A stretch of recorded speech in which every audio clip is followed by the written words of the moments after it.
ऐसे ऐसे अगर प्रमाणित होने के बाद, ऐसे कार्रवाई होने के बाद होता है कि ऐसी इस तरह से सदस्य बन चुके हैं, उनको हम निष्कासित करते हैं। बड़े नाम है तो जलंधर सिंह, कहीं भविष्य में पार्टी को डर है क्या? उन लोग कुछ बड़े कोई पार्टी कभी भी इतना पार्टी कभी विश्व की सबसे जानकारी बड़ी हमने पार्टी- प्रदेश को भी दिया। संगठन के हमारे जितने प्रभारी हैं, अध्यक्ष जी आदरणीय हमारे संगठन मंत्री, अगर इस तरह से पार्टी का नाम का दुरुपयोग पद का अगर कोई व्यक्ति कर रहा है तो हम शिकायत पत्र और एक ज्ञापन के रूप में आदरणीय हमारे एसपी साहब को आज हमने दे करके आया है। और ऐसे कोई भी व्यक्ति पार्टी का नाम का, पार्टी का पद का दुरुपयोग बिना नियुक्ति का अगर कर रहा है तो कहीं ना कहीं अपराध की श्रेणी में आता है। सबसे बड़ी बात है, विधानसभा समय में उन्होंने निर्दलीय चुनाव लड़ा, पार्टी के खिलाफ पे चुनाव लड़ा, पार्टी के अधिकृत प्रत्याशी के खिलाफ पे चुनाव लड़ा, इसलिए उसी समय उनका निष्कासन 6 साल के लिए हो चुका है। निष्कासन का लेटर भी हमने आप सबको दिया था उस समय, और अभी विधानसभा 23 में हुआ है, अभी 25 चल रहा है। 6 साल का निष्कासन, अभी समय पूरा भी नहीं हुआ है। समय पूरा होने के बाद अगर पुनः वो आवेदन करते हैं, पार्टी क्या विचार करेगी, बात की विषय है। किंतु अभी वो राष्ट्रीय प्रवक्ता अपने आप को बता करके अगर लोगों को गुमराह कर रहा है, कंफ्यूजन पैदा कर रहा है, तो अपराध की श्रेणी में कहीं ना कहीं आती है। और इसकी पे कार्रवाई करने के लिए हमने एसपी साहब को आज ज्ञापन देकर के आए हैं। इसी परिप्रेक्ष्य में आपके सामने हम सब यह विषय को रखने के लिए प्रेस कॉन्फ्रेंस रखे थे और आप सबको ये जानकारी दे। बड़े बड़े नेताओं के साथ उनके फोटो भी है। फोटो तो ऐसा है भाई साहब, फोटो तो पहले पार्टी में था, अभी पार्टी में था, पहले पार्टी में था, जिला का मंत्री का दायित्व भी था उनके पास में, तो फोटो तो यह सब नेता के साथ में रहता ही है। वो अगर अभी डाल रहा है उसको, तो उसके लिए हम पार्टी कुछ नहीं कर सकते। इन दोनों पे जो कार्रवाई हुई है, जेपी यादव और जलंधर, ये क्या वर्तमान विधायक के दबाव में या उनके ऊपर? देखिए, इसमें पार्टी का अपना तो पार्टी, विधायक सांसद हमारे पार्टी के सम्मानित विधायक और सांसद है। विधायक सांसद जी पार्टी के कार्यों में कभी हस्तक्षेप नहीं करते। संगठन अपने नियम से चलती है, नियमावली से चलती है। संगठन का सबका अपना जो है एक तरीका है। संगठन चलती है तो विधायक सांसद जी उसमें समर्थन करते हैं, जबकि उनकी पक्ष पार्टी के कार्यों में हस्तक्षेप नहीं करते हैं। ये संगठनात्मक कार्य है और संगठन की विषय, जैसे आपने बोला राष्ट्रीय प्रवक्ता अगर कोई लिख रहा है तो छोटी मोटी पद नहीं होती है राष्ट्रीय प्रवक्ता की, बड़ा पद होता है। राष्ट्र का नेतृत्व करने वाला, राष्ट्र का विषय रखने वाला, ऐसा राष्ट्रीय प्रवक्ता होता है। और वो एक व्यक्ति प्रदेश प्रवक्ता भी नहीं, राष्ट्रीय प्रवक्ता लिख रहा है, मतलब बहुत बड़ी बात है। संशय आप ही लोगों को पैदा होगा। डिप्टी सीएम से पहले काफी लोग बीजेपी ज्वाइन किए थे जी, और उसमें कितने लोग भाजपा के ज्वाइन किए थे जो अभी पार्टी में, और कितने लोगों को आप लोगों ने? अभी भिलाई जिले में हमारे 1,75,000 प्राथमिक सदस्य बने, जो 2 तरीके से बने हैं, एक ऑफलाइन और एक ऑनलाइन।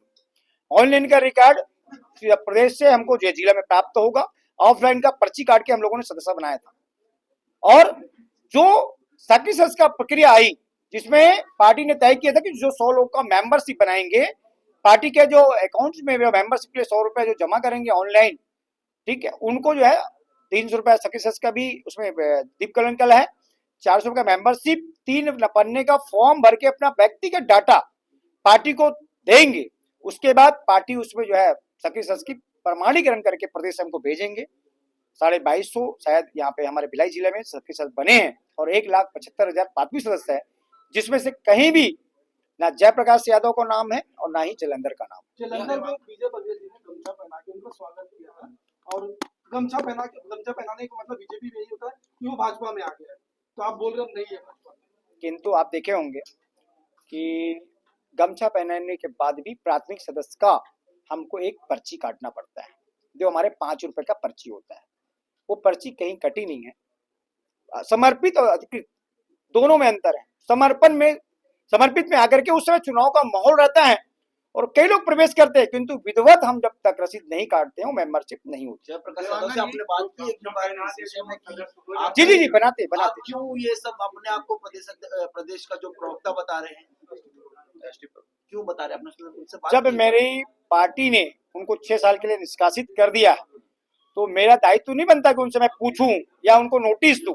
वो मेरा मेंबर ही नहीं है, तो पूछने का प्रश्न ही नहीं है। देवांगन जी, पंचायत चुनाव और निगम चुनाव में कई लोगों को निष्कासित किया गया है। पार्षद प्रत्याशी जो थे भाजपा के अगेंस्ट, उनकी भी जांच कर रही है पार्टी की। अभी वो अपना निष्कासन की प्रक्रिया पार्टी प्रदेश नेतृत्व से होता है और जितना अवधि के लिए होता है उतना अवधि के लिए ही रहता है। 6 साल के लिए निष्कासन जिस व्यक्ति का हुआ है, दो लोगों का नाम ले, वो पार्टी में है कि नहीं क्लियर बता दीजिए। नहीं, दोनों पार्टी में नहीं है।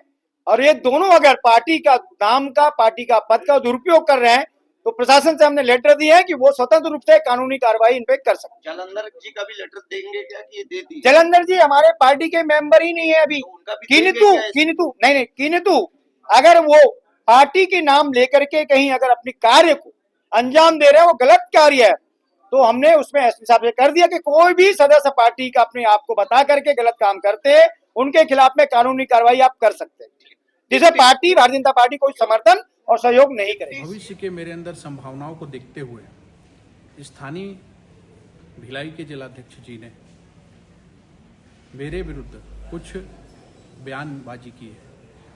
मैं स्पष्ट रूप से मीडिया के साथियों के माध्यम से इस बात को सबको बताना चाहता हूं कि मेरे सोशल मीडिया प्रोफाइल के हैक होने की विधिवत शिकायत मेरे द्वारा माननीय पुलिस महानिदेशक महोदय को पूर्व में ही दी जा चुकी है, और जो सोशल मीडिया प्रोफाइल पे लिखे पद नाम पर इन्होंने आपत्ति की है, उससे मेरा कोई लेना देना नहीं है। मैं भारतीय जनता पार्टी का समर्पित निष्ठावान कार्यकर्ता रहा हूं। पूर्व में भारतीय जनता पार्टी से पार्षद रहा हूं, भिलाई भाजपा जिला संगठन में मंत्री रहा हूं, युवा मोर्चा में भी प्रदेश टीम में 2 बार रहा हूं, और संगठन के विभिन्न दायित्वों का मैंने निर्वहन किया है। 2023 के एक सीट के निर्णय पर मेरी आपत्ति थी, उसके बाद मेरी ना कोई पार्टी से आपत्ति है, ना पहले कोई आपत्ति रही है। मैं आज अपना काम ईमानदारी से कर रहा हूं, जिससे मेरे राजनीतिक प्रतिद्वंदियों के पेट में दर्द हो रहा है, जिसकी वजह से मुझ पर दुर्भावनापूर्वक के आरोप लगाए जा रहे हैं। जिन्होंने भी इस प्रकार के आरोप मुझ पर लगाए हैं वो उस आरोप को सिद्ध करें, अन्यथा मैं उनके विरुद्ध मानहानि का मुकदमा करूंगा। मुझे भारतीय जनता पार्टी के शीर्ष नेतृत्व पर पूरा विश्वास है कि वो सही और गलत को निर्णय अवश्य करेंगे।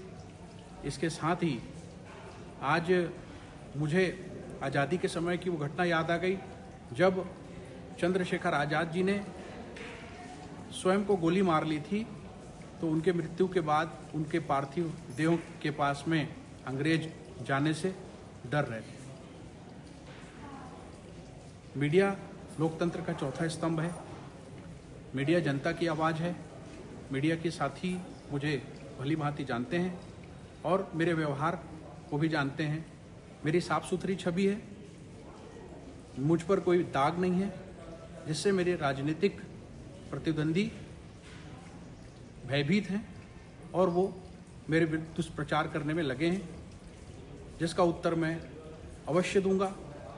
आप सबका प्यार बना रहे, आशीर्वाद बना रहे। भारत माता की जय। धन्यवाद।